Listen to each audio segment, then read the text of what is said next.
An alibi is supposed to prove you couldn't have committed a crime. These people gave alibis that proved they absolutely did it. 1. A man accused of robbing a bank claimed he couldn't have done it because he was robbing a different store at the time. Police arrested him for bank robbery based on surveillance footage. During interrogation, he insisted he had an alibi. Detectives asked what his alibi was. He said, "I couldn't have robbed that bank because I was busy robbing the convenience store across town at that exact time." He provided details about the convenience store robbery as proof. Detectives were stunned. He'd just confessed to a different crime while trying to alibi the first one. They charged him with both robberies. His lawyer tried to suppress the confession, but he'd voluntarily provided it as his alibi. At trial, prosecutors used his own alibi statement as evidence. He was convicted of both robberies based largely on his alibi confession. The stupidity was thinking that admitting to a different simultaneous crime would exonerate him from the first crime, when actually he'd just confessed to being a serial robber and proven he had no problem committing crimes, making him look more guilty of both offenses. 2. A woman accused of murder claimed she was at a movie theater watching a specific film, but the movie hadn't been released yet. She was accused of killing her husband. She told police she was at the cinema watching a new release as her alibi. She named a specific movie and showtime. Detectives checked the theater. The movie she claimed to have seen didn't open until 3 weeks after the murder.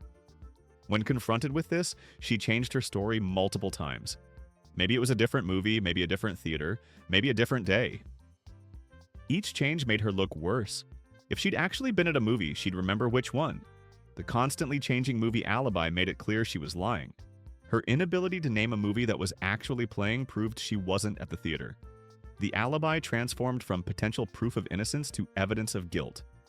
Prosecutors argued that innocent people don't lie about where they were. She was convicted. The stupidity was naming a specific movie without checking if it was actually in theaters, then changing her story repeatedly, making it obvious she was fabricating an alibi and therefore had something to hide. 3. A man accused of arson claimed he knew nothing about the fire, then described details only the arsonist would know. Police questioned him about a warehouse fire. He insisted he had nothing to do with it and was nowhere near the warehouse. Then, unprompted, he mentioned that whoever started the fire must have used gasoline in the northwest corner, based on how it spread. Investigators hadn't released that information. The fire had indeed been started with gasoline in the northwest corner. Only the arsonist would know those specifics. When detectives pointed this out, he claimed he just guessed, but the specific details were too accurate. His alibi of knowing nothing had included information proving he knew everything. He'd accidentally confessed while trying to prove innocence. At trial, his own statement was used as evidence of guilt. He was convicted of arson. The stupidity was trying to sound smart by theorizing about the fire, but revealing details that only the person who said it would know, essentially confessing through his own alibi statement. 4. A burglar claimed he was too short to reach the broken window, then demonstrated by reaching it easily. Police arrested a man for burglary. The home was broken into through a high window. He claimed innocence, saying, "I'm too short to reach that window. There's no way I could have broken in there." Police asked him to demonstrate. At the crime scene, he stood under the window and said, "See, I can't reach it." Then he jumped and easily grabbed the window frame, exactly where the break-in occurred. He just demonstrated that he could in fact reach it. Officers pointed out he'd just shown he could reach the window. He realized his mistake. His alibi demonstration had proven he was physically capable of the crime. Combined with other evidence, his demonstration helped convict him. The stupidity was offering to physically demonstrate his alibi without thinking through what would happen, proving he could commit the exact crime he claimed was impossible. 5. A man accused of stealing a car said he couldn't drive. Then his social media showed him posting driving videos. He was arrested for car theft. He told police, "I don't even know how to drive. Why would I steal a car?" This seemed like a reasonable point, but investigators checked his social media. His Instagram was full of videos of him driving various cars, doing donuts in parking lots, and posting about his driving skills. The videos were time-stamped from weeks before the theft. When confronted, he said those were old videos and he'd forgotten how to drive since then. This made no sense. His social media proved he was an experienced driver who frequently drove cars. His "I can't drive" alibi was destroyed by his own social media posts. Prosecutors showed the jury his Instagram driving videos. He was convicted. The stupidity was claiming he couldn't drive when his entire social media presence was about driving, giving prosecutors easy evidence that his alibi was a lie. 6. A woman accused of vandalism said she was at home sleeping, but her fitness tracker showed her walking to the crime scene. She spray-painted graffiti on a school. Security footage showed someone matching her description, but wasn't clear enough for certain ID. She told police she was home asleep all night and couldn't have done it. Investigators obtained a warrant for her fitness tracker data. Her Fitbit showed she walked 1.2 miles starting at 2 a.m., traveled to the exact location of the school, remained there for 30 minutes, the time frame of the vandalism, then walked back home. Her own fitness tracker documented her journey to and from the crime scene at the exact time it occurred. When shown the data, she claimed her Fitbit was broken. The data was too precise to be malfunctioned. Her sleeping at home alibi was destroyed by technology she'd forgotten she was wearing. She was convicted with her Fitbit data as key evidence. The stupidity was giving a specific alibi without realizing her fitness tracker would document every step she took, creating a GPS record of her traveling to commit the crime. 7. A man accused of robbery said he was at a restaurant, but he described food that wasn't on the menu. Police arrested him for robbing a jewelry store. His alibi was that he was eating at a specific restaurant. Detectives asked what he ate. He described his meal in detail. He had the salmon with garlic mashed potatoes and asparagus. Investigators checked with the restaurant. They'd never served salmon and didn't have mashed potatoes or asparagus on their menu. When confronted, he changed details. Maybe it was chicken? Maybe different sides? The constantly changing meal description made it obvious he'd never been there. If he'd actually eaten there, he'd remember what the restaurant served. His invented meal details proved his alibi was fabricated. The stupidity was making up specific details about a meal without checking what the restaurant actually served, when a vague "I had dinner there" would have been harder to disprove than his detailed description of food that didn't exist on the menu. 8. A suspect claimed he was in a different state, but his phone's GPS data showed him at the crime scene. He was accused of burglary. He insisted he was in Florida visiting his mother when the crime occurred in New York. He even provided his mother's address. Detectives subpoenaed his cell phone records. His phone's GPS data showed him in New York at the time of the burglary, specifically near the burglarized home. His phone had connected to cell towers surrounding the crime scene. When confronted, he claimed he'd left his phone with a friend in New York while he traveled. This sounded more suspicious. Why leave your phone when traveling? His mother later admitted under questioning that he'd never visited that week. His phone data proved he was lying about his location. The stupidity was claiming to be in a different state in the smartphone era when phone GPS data would document his exact location, and then making his lie worse by inventing a story about leaving his phone with someone. 9. A woman accused of hit and run claimed her car was stolen, but surveillance showed her parking it damaged the next day. She hit a pedestrian and fled. Police identified her car from witnesses. When questioned, she claimed her car had been stolen the night before and she knew nothing about any accident. She'd filed a police report about the stolen car, but investigators obtained surveillance from her apartment complex. The footage showed her parking her car with front-end damage the morning after the hit and run. No theft had occurred. She'd reported it stolen to create an alibi. Her own apartment's cameras proved her car was never stolen and that she'd parked it damaged. The false police report added charges. The stupidity was claiming the car was stolen when she lived in a building with comprehensive surveillance cameras that recorded her parking the damaged vehicle, turning her alibi into additional criminal charges for filing a false report. 10. A man said he was at work during a robbery, but his work had no record of him that day. Police questioned him about robbing a gas station. He said he was at his job during the robbery and provided his employer's information. Detectives contacted his employer. The employer checked records and confirmed he hadn't worked that day. He'd called in sick. When told this, the suspect changed his story. Maybe he'd been at home sick. His work alibi falling apart made him look guilty. An innocent person would remember if they were at work or home sick. The failed alibi suggested he was lying about his whereabouts because he was committing the crime. Combined with other evidence, the collapsed alibi helped secure conviction. The stupidity was giving a specific alibi that could be easily checked and disproven with one phone call, when being vague would have been harder to contradict. 11. A burglar claimed he was too drunk to break in, then described the crime in perfect detail. He was arrested for burglary. His alibi was that he'd been too intoxicated to commit the crime. He'd been drinking all day and could barely function. But during his statement, he kept making slips, mentioning details about the break-in. When police asked how he knew those details if he was innocent, he said he was just guessing about how it might have happened. His guesses were perfectly accurate. The entry point, what was stolen, where items were in the house. His detailed knowledge, while claiming to be too drunk to function, contradicted itself. The specific details proved he'd been there and was clear-headed enough to remember everything. His too drunk alibi was destroyed by his own detailed knowledge. The stupidity was claiming incapacitation while simultaneously describing the crime with perfect clarity, proving he was neither too drunk nor innocent. 12.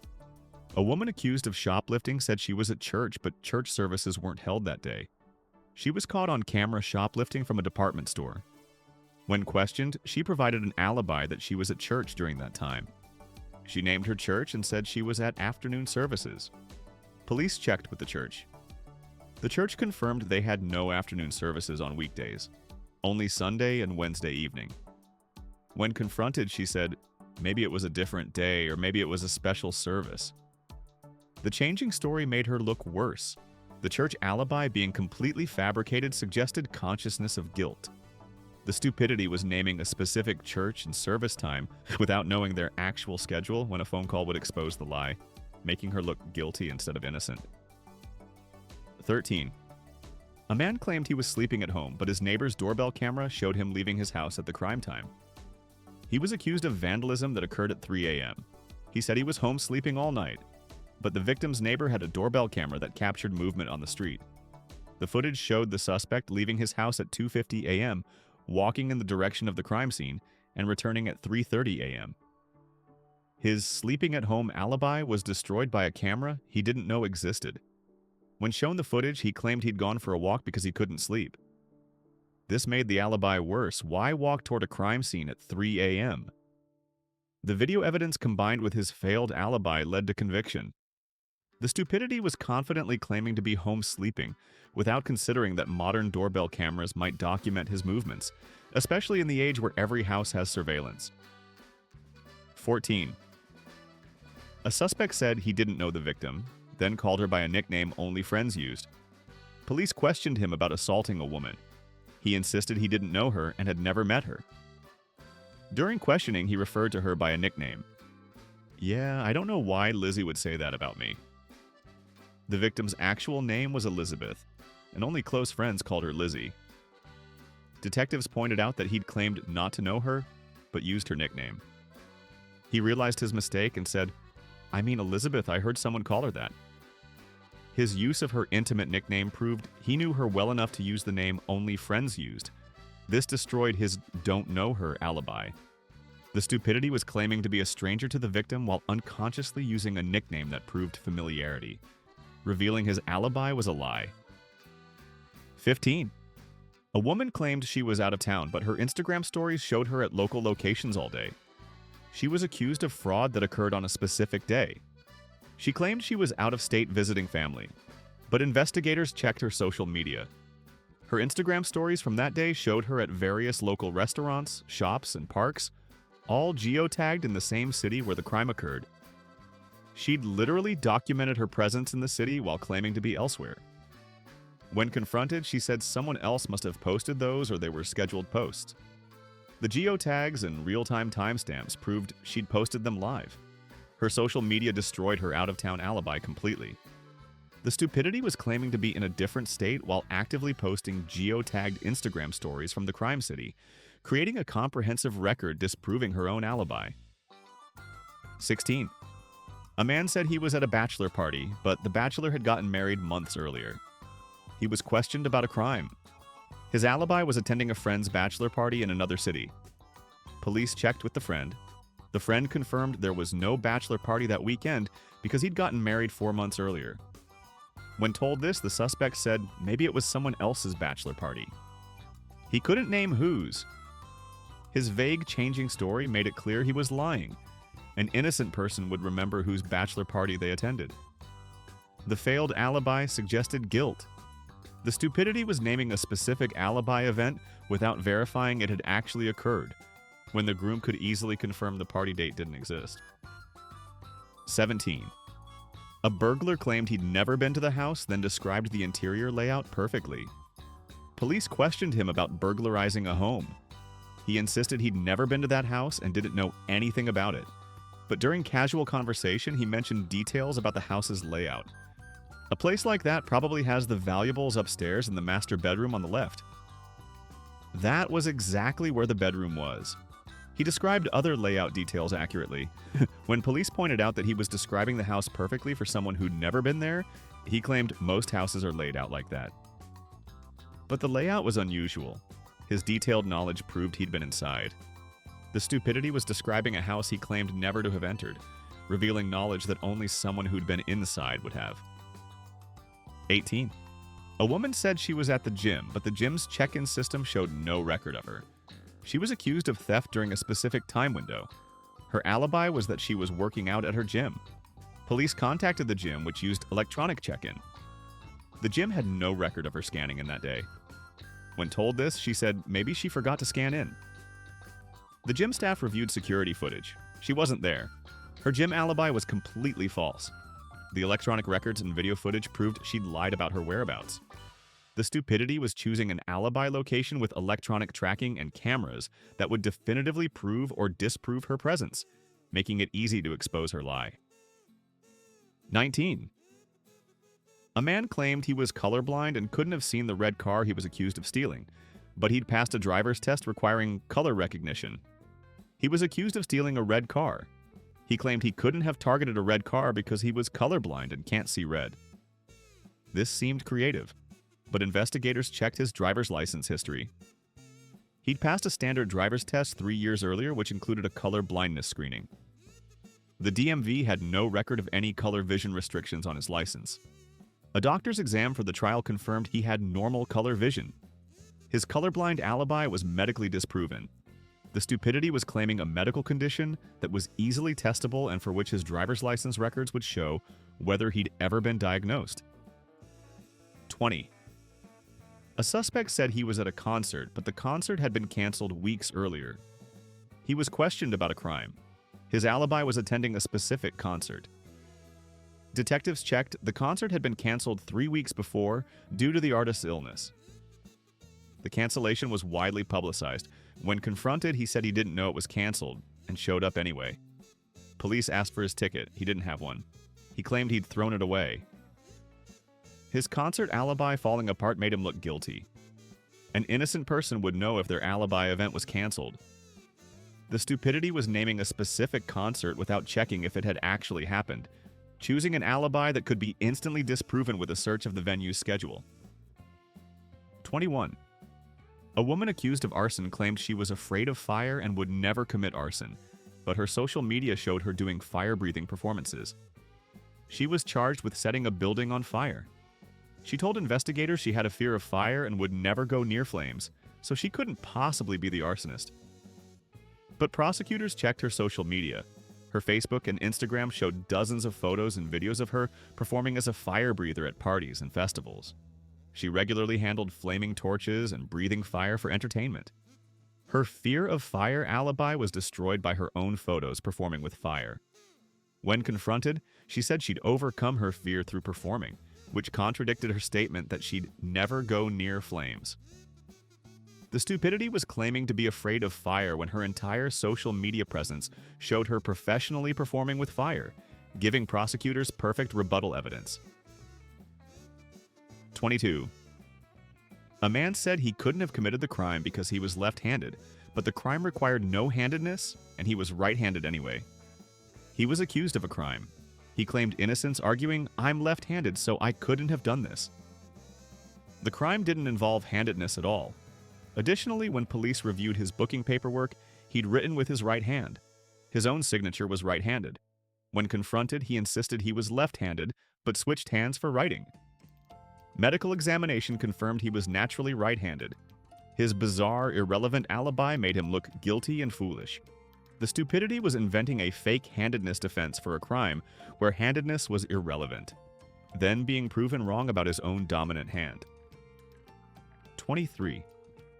A burglar claimed he was at the library, but the library was closed for renovation. She was questioned about burglary. Her alibi was studying at the public library.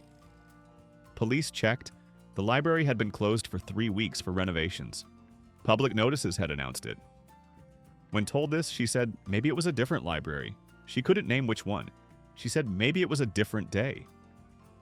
Her constantly changing library alibi made it clear she was lying.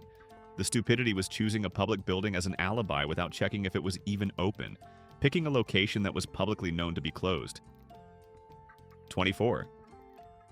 A man claimed he'd never been to the crime scene city, but his Easy Pass showed him driving there multiple times. He was accused of crimes in a city 200 miles away.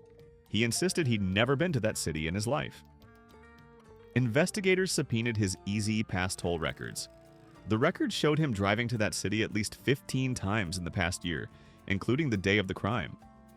When shown the records, he said someone else must have used his car, but the toll photos showed him driving. His never been there alibi was destroyed by automatic toll collection records he'd forgotten about. The stupidity was claiming never to have visited a place when electronic toll records would document every trip, creating an indisputable record of his travels. 25. A woman said she was too scared to go out at night, but Ring camera footage showed her leaving home at midnight regularly. She was accused of a crime committed at night. She claimed she had severe anxiety about going out after dark and never left home at night. Neighbors' Ring cameras showed her leaving her apartment at various night hours frequently, walking her dog, going to her car, taking out trash. The footage contradicted her too scared to go out at night alibi. When shown the videos, she said that was different because those were brief trips. Her selective fear wasn't credible. The stupidity was claiming behavior that neighbors' security cameras would easily contradict in an era where every doorbell records movement. 26. A suspect claimed he was pescatarian and wouldn't go to a steakhouse where witnesses placed him. He was identified at a steakhouse where a crime occurred. He denied being there, claiming, "I'm pescatarian. I only eat fish. I would never go to a steakhouse." Investigators checked his Instagram. Recent posts showed him eating steaks, burgers, and ribs at various restaurants with captions about loving meat. His pescatarian alibi was destroyed by his own food photos. When confronted, he said he'd just become pescatarian. His Instagram posts about eating meat continued through the week of the crime. The stupidity was claiming a dietary restriction that his social media comprehensively disproved, when admitting he was there but claiming innocence would have been more defensible. 27. A man claimed he was too sick to leave his bed, but his Uber records showed multiple rides that day.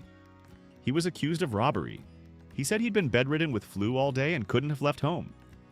Investigators obtained his Uber records. He'd taken 3 Uber rides that day, including one that dropped him near the crime scene at the time of the robbery. When confronted, he said someone else used his account. Uber confirmed the rides were to his phone and the pickup addresses were his home. His too sick to leave bed alibi was destroyed by his own transportation records. The stupidity was claiming to be bedridden while his rideshare history documented his travels, creating an automatic record of his movements. 28. A woman said she didn't own the weapon used, then directed police to where she'd hidden it. She was accused of assault with a knife. She insisted she didn't own any knives and certainly not the assault weapon. During questioning, frustrated, she said, "If I had done this, would I be stupid enough to hide the knife in my garage behind the water heater?" Police hadn't searched her garage yet. They got a warrant and found the knife exactly where she'd described. Her statement was used as evidence of guilt. The stupidity was rhetorically mentioning a specific hiding place she claimed was hypothetical, but was actually where she'd hidden the weapon, leading police directly to the evidence. 29. A suspect claimed he was at a hotel, but the hotel had burned down the year before. He was questioned about a crime. His alibi was staying at a specific hotel in another town. Police checked. The hotel had burned down 14 months earlier and hadn't reopened. It was an empty lot. When told this, he said maybe it was a different hotel. He couldn't name another hotel in that town. His hotel alibi falling apart suggested he'd never been there. The stupidity was naming a specific hotel without knowing it no longer existed, choosing an easily disprovable alibi. 30. A man said he couldn't have done it because he was getting a haircut, but he was bald. He was accused of shoplifting. His alibi was that he was at the barber shop getting a haircut. Police noted he was completely bald. When asked about this, he said he got his head shaved. The barbershop he named didn't offer head shaving services. When investigators checked, the barbershop had no record of him that day. His bald head haircut alibi made no sense and was disproven. The stupidity was claiming to get a haircut while obviously bald, choosing an alibi that made no logical sense even before being fact-checked. 31. A woman claimed she was volunteering at a charity, but the charity had shut down months earlier. She was questioned about fraud. Her alibi was volunteering at a specific charity. Investigators contacted the charity. It had ceased operations 4 months prior and no longer existed. When told this, she said she must have confused the dates. But the crime was recent. Her non-existent charity alibi suggested lying. The stupidity was naming a specific organization without checking if it still operated, picking an alibi that was easily disproven with one phone call. 32. A suspect said he was at home with his wife, but police were already interviewing his wife who said he wasn't home. He was questioned in one room while police questioned his wife in another. He claimed he was home with his wife all evening. Meanwhile, his wife was telling police that he'd gone out and she didn't know where. When investigators informed him that his wife said he was out, he changed his story. The simultaneous contradicting statements from husband and wife destroyed the alibi. The stupidity was claiming his wife could confirm his whereabouts while she was telling police the opposite in real time.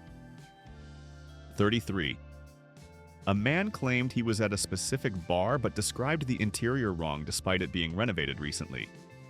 He said he was at a local bar during the crime. Detectives asked him to describe the bar. He described the old layout. Pool tables in the back, bar on the right side, booths along the left wall. The bar had been completely renovated 2 months earlier with a totally different layout. When told this, he said he'd remembered it wrong, but the old layout was from years ago. If he'd been there recently, he'd remember the new layout. His outdated description proved he hadn't been there recently. The stupidity was describing a location's interior based on memory of how it used to be, revealing he hadn't actually been there during the time frame he claimed. 34. A woman said she was at a birthday party, but the birthday person had died the year before. She claimed to be at a friend's birthday party. Police contacted the friend. The friend had died 11 months earlier.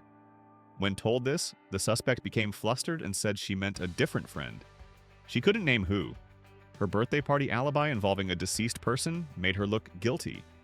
The stupidity was naming a specific person's party without verifying that person was alive, creating an alibi that was both false and insensitive. 35. A man said he was playing video games online with friends who would confirm, but the game's server logs showed him offline. He claimed he was playing an online video game during the crime, and his friends would confirm. Investigators contacted the game company and obtained server logs. The logs showed his account was offline during the time frame he claimed to be playing. His friends confirmed they hadn't played with him that day. His gaming alibi was disproven by server records. The stupidity was claiming to do an online activity that would be logged by game servers, creating an electronic record disproving his alibi. 36. A woman claimed she was on a conference call for work, but her employer said no such call occurred. She said she was on a mandatory work conference call during the crime. Police contacted her employer. No conference call was scheduled that day. Her calendar showed no call. Her coworkers confirmed no call happened. When confronted, she said maybe it was a different day. Her work alibi completely falling apart suggested lying. The stupidity was claiming a work event that her employer could instantly verify never occurred. 37. A suspect said he was at the dentist, but he'd canceled the appointment the day before.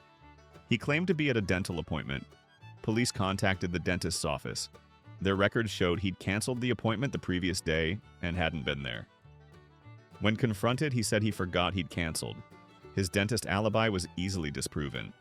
The stupidity was claiming an appointment he'd canceled, when dental offices keep detailed records of appointments and cancellations. 38. A man said he was at a sports game, but he got the score wrong and the game was away, not home. He claimed to be at a local sports team's home game. Detectives asked who won. He gave a score. The actual score was different. Moreover, the game was played in another city. It was an away game. When told this, he said he mixed up games. His sports alibi was wrong in multiple ways. The stupidity was claiming to attend a game without knowing the score or where it was played. Easily disproved facts. 39. A woman said she was grocery shopping, but her credit card showed no grocery purchases that day. She claimed to be shopping during the crime. Investigators obtained her credit card records. No grocery store charges appeared that day. When asked about this, she said she paid cash, but she regularly used credit cards and had no ATM withdrawal for cash. Her grocery shopping alibi had no supporting evidence. The stupidity was claiming an activity that would normally leave a credit card or ATM trail, with no financial records supporting the alibi. 40. A suspect claimed he was camping alone with no cell service, a perfectly unverifiable alibi, then mentioned checking social media while camping. He said he was camping alone in an area with no cell service as his alibi, perfectly unverifiable. But during his statement, he mentioned, "I was checking Facebook and saw..." When police pointed out he'd said there was no cell service, he realized his mistake. He changed his story to having service intermittently. His mention of social media use contradicted his remote camping alibi. The stupidity was creating an isolated alibi with no witnesses, then accidentally mentioning online activity that proved he had connectivity. 41. A man said he was at a restaurant at a specific time, but his own receipt showed a different time. He claimed to be at dinner during the crime. He even produced a receipt as proof, but the receipt timestamp showed he'd been there 2 hours earlier than he claimed. The receipt disproved his own alibi. When confronted, he said maybe the restaurant's clock was wrong. This was implausible. His own evidence contradicted his statement. The stupidity was using a time-stamped receipt as alibi proof without checking that the time matched his story. 42. A woman claimed she was getting her nails done, but her nails were visibly unchipped from 2 weeks prior. She said she was at a nail salon getting her nails done. Police noted her nail polish was clearly old, chipped and grown out, at least 2 weeks old. When asked about this, she said the salon didn't do a good job, but her nail polish color didn't match any colors the salon used. The salon had no record of her appointment. Her nails proved she hadn't been there. The stupidity was claiming a beauty service that would leave visible evidence, while her actual nails showed she hadn't had them done recently. 43. A man said he was at his child's soccer game, but his child didn't play soccer and no games were scheduled. He claimed to be watching his son's soccer game. Police checked with the local soccer league. His son wasn't registered for soccer. No games were scheduled that day anyway. When told this, he said maybe it was practice, not a game. His child's coach confirmed no practice that day. His kid didn't even play soccer. The stupidity was inventing a children's sports event without considering that leagues keep records and coaches could verify whether his child played and if events occurred. 44. A woman said she was at a yoga class, but she was wearing a fitness tracker that showed no activity. She claimed to be at yoga class during the crime. Police obtained her fitness tracker data. The tracker showed no elevated heart rate, no steps, no activity during the time she claimed to be at yoga. When confronted, she said she forgot to wear it, but the tracker showed data before and after the claimed yoga class. She'd been wearing it all day. Her tracker data proved she hadn't exercised. The stupidity was claiming physical activity while wearing a device that would record that activity, creating data proving her alibi was false. 45. And finally, a man's alibi was that he was in jail for a different crime, but jail records showed he'd been released the day before. He was questioned about a serious crime. His alibi was perfect. "I was in county jail at that time for a DUI, check the records." This seemed like an ironclad alibi. Jail records would definitively prove his location. Detectives checked jail records. He'd been released 24 hours before the crime occurred. When told this, he claimed the dates were wrong or he'd been confused. But jail records are precise. His almost perfect alibi was wrong by 1 day. If his release had been 1 day later, he would have been cleared completely. Instead, his jail alibi actually proved he'd been released just in time to commit the crime. Prosecutors used it against him. He'd been in jail until the day before, then immediately committed another crime upon release. His pattern of criminal behavior was demonstrated by his own alibi attempt. The jail's precise record-keeping meant there was no ambiguity about when he was released. Video from the jail showed him leaving 24 hours before the crime. His own perfect alibi backfired because he'd gotten the date wrong by 1 day, making him look like a career criminal who committed crimes immediately upon jail release. The stupidity was claiming to be in jail without verifying his exact release date, turning what would have been a perfect alibi into evidence that he was released just in time to commit the crime, establishing a pattern of continuous criminal behavior and making him look more guilty than if he'd said nothing at all. The brutal truth about bad alibis is that they often do more damage than good. Many of these people would have been better off staying silent and calling a lawyer rather than inventing stories that fell apart under basic scrutiny. Each failed alibi didn't just fail to prove innocence, it actively proved guilt by demonstrating consciousness of wrongdoing. The pattern is consistent across these cases. When people are actually innocent, their alibis match reality. They remember where they were, physical evidence supports their story, and details stay consistent. When people are guilty and fabricate alibis, they make mistakes. They name places that were closed, claim activities that left no records, describe things they should know but get wrong, and contradict themselves. What makes these alibis particularly stupid is how easily most were disproven. In the modern era, everything is recorded. Surveillance cameras, cell phone data, GPS tracking, credit card receipts, social media posts, fitness trackers, electronic check-ins, and digital footprints everywhere. People trying to fabricate alibis forget that their entire day is documented by technology they carry and use constantly. The stupidest alibis involved people accidentally confessing while trying to prove innocence. Describing details only the perpetrator would know, mentioning knowledge they shouldn't have, and revealing information that proved they'd been at crime scenes they claimed never to have visited. These weren't just failed alibis, they were inadvertent confessions. Some alibis made people look guilty by being impossible to verify.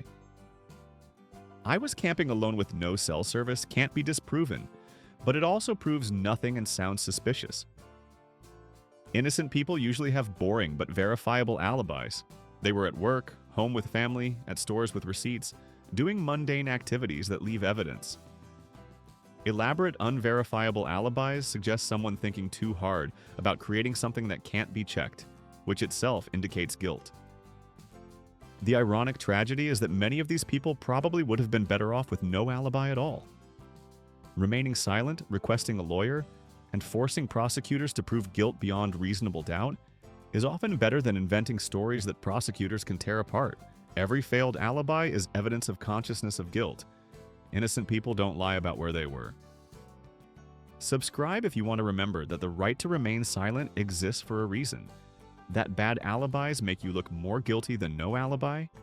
That everything you do is recorded by technology you've forgotten about.